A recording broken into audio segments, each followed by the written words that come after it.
Well, I'm with Chris Thomas. We've done our Friday press briefing, but obviously I've got you here. I haven't got Mr. Skelly. He's not doing an interview, I understand, but obviously Vision 9 is current, and we've also got the Paradise Papers. But Vision 9, damning really for Mr. Skelly and his chief exec at the time.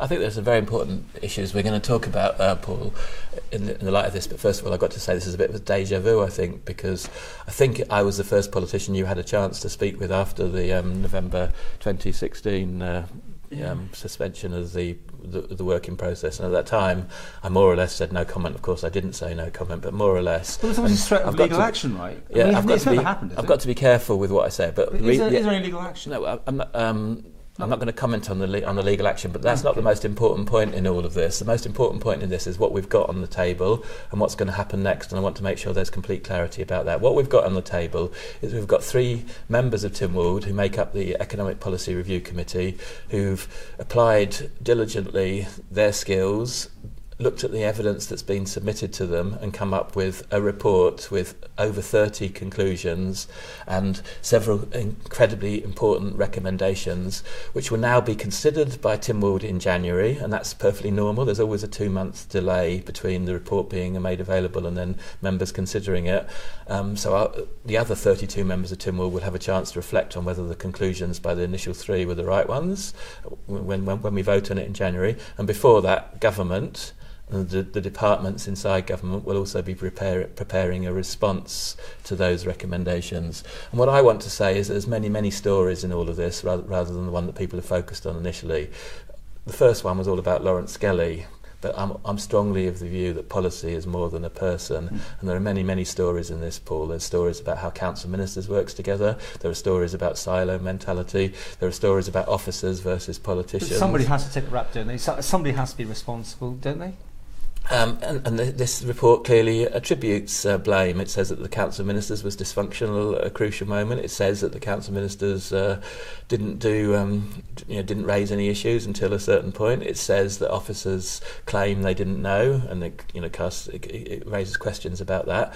Very interesting in the report is this report has been shared with some of the other people who weren't closely involved in the investigation, like former Chief Minister Alan Bell, former Chief Executive Chris Corlett, Sports Consultancy, and they've all submitted evidence. And Sports Consultancy, for instance, have submitted evidence including lots of questions that they want Tynwald members to ask of their committee about the process. In the past, when things have gone wrong, and they've gone put on the spot, the minister in charge has said they'll fall on the sword if they find there's wrongdoing. On this one, are we expecting a resignation, or is this too early to say? I think it's too early to say whether there'll be a resignation.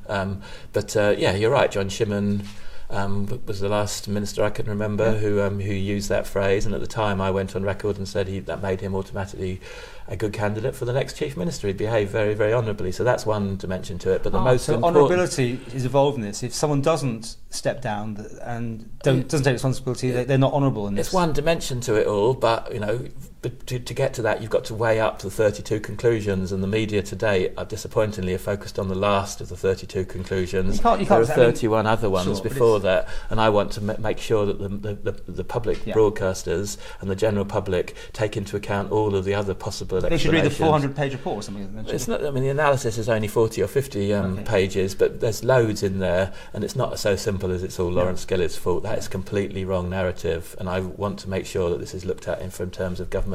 So you're saying the council of ministers are to blame as a group here? I think that's what the report says. It says a major conclusion is that the council of ministers didn't seem to work very well at crucial stages. The report says that the system of the officers working together at chief executive officer level didn't seem to work very well. There's talk about the TT being subject to analysis in terms of economic benefit. There are so many things in those conclusions that we need 2 months to reflect on and look at. And it's not as simple as it's all Lawrence Skelly's fault. Any legal action yet going on? I mean, you said no comment. I have not heard of any legal action. Have you? The politicians have been very quiet on that, and the last 8 or 9 months. Right. Let's talk about. Well, we could talk about that press conference that we had here with the Chief Minister. I've got tremendous amount of flack for putting that up online from sources within government, and I've heard there's been some sort of restrictions on how we can cover press conferences in the future.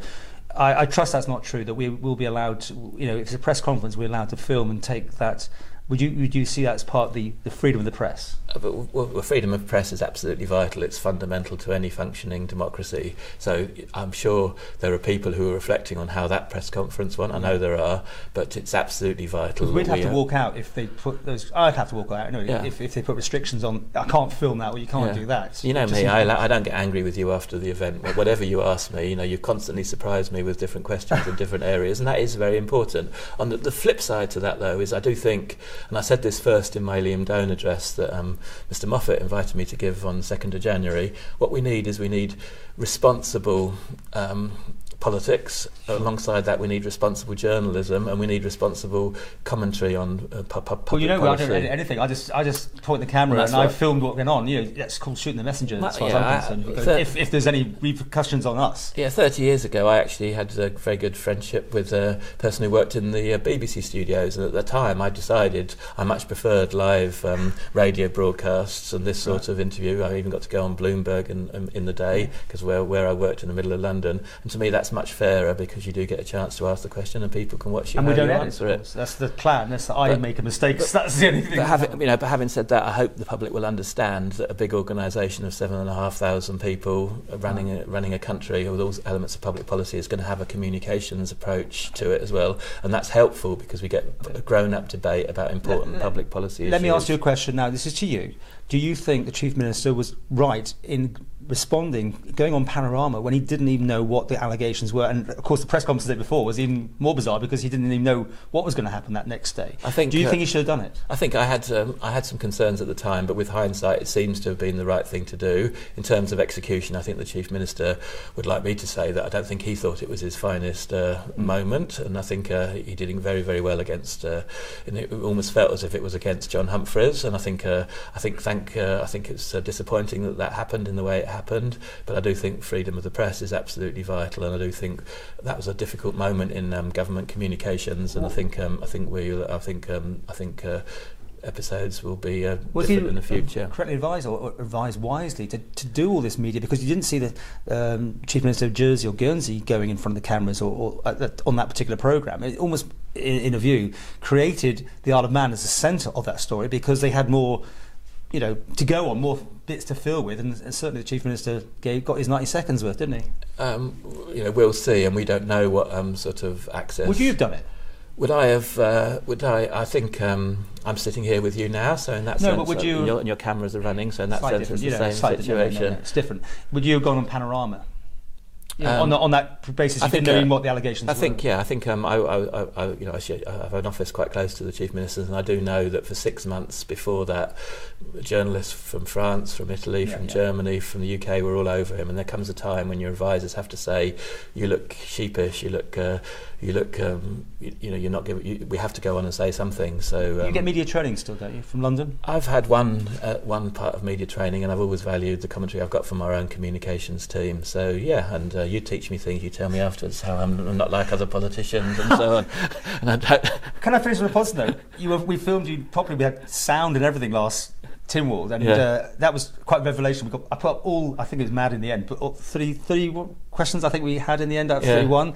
Do you think that was good that the public can see now? Sometimes, if I'm there, obviously to do it. I think a point that you've made to me over the years is as soon as we have cameras in Tynwald, the behaviour of Tynwald will change. So it did change. I think it changed. Well, certainly I'm going to change my behaviour.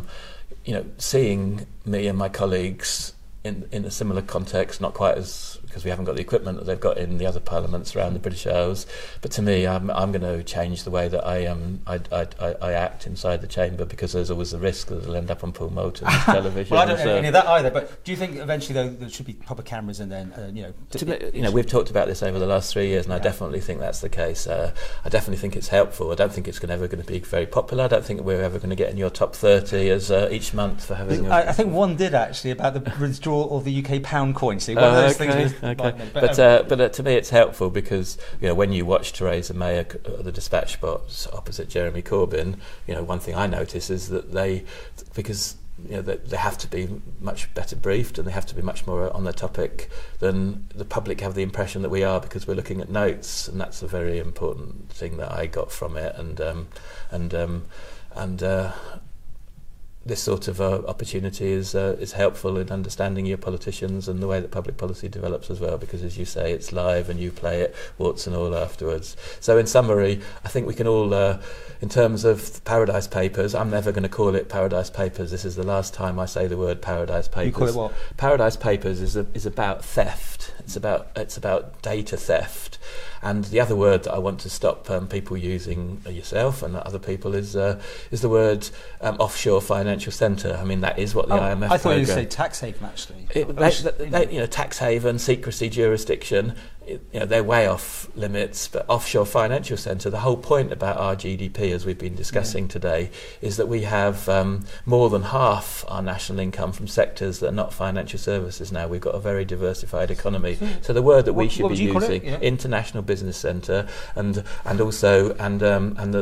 point the Chief Minister made in that interview with Paradise Papers, about the Paradise Papers, as they called it, which from now on is going to be called the data theft, is that we're a well-regulated, compliant, international business centre, and he made that point very clearly. So full credit to him, full credit to the Treasury Minister. I think they've begun this stage of the fight back that a place like the Isle of Man has to make. And let's just put this in the international context to link it back to GDP and national income for the last time, which is in the 1980s. We were down to our last million in the bank for public reserves, and in the 1980s we had a blip in the population growth, and we also had a lot of people who weren't that well off. House prices that impacted on house prices. The international business that we've managed to bring to the island has to be seen from the British and the European, as well as the Manx context, as being incredibly helpful in meaning that the Isle of Man is a self-sustainable economy and society, a wonderful place to live. It's a special place to live and work, and we're building on that success, dealing with the challenges that we've currently got. I've let you talk there constantly for like 3 or 4 minutes. I didn't interrupt you, but now I have to. At the end of the day, it's perception, and you know that other reports you've done about how the feel-good factor is. That's probably more than any other thing that matters. It's how do people feel about life in general. Do you accept that? Completely, and that's why, despite the fact that we've got a Mars programme in health and social care, in the coming months, I'll be really focusing on 2018-19 as being a special year when we maximise the chances that people will be confident about themselves and their economic opportunities on this island and their life chances on this island. Okay. And I really do think that we've got dark skies around us at the minute, from population, from GDP, from government finances, from pressure internationally, but within a couple of years, people will be looking back at these dark skies moments and will be celebrating the switching on of the lighthouses around the island.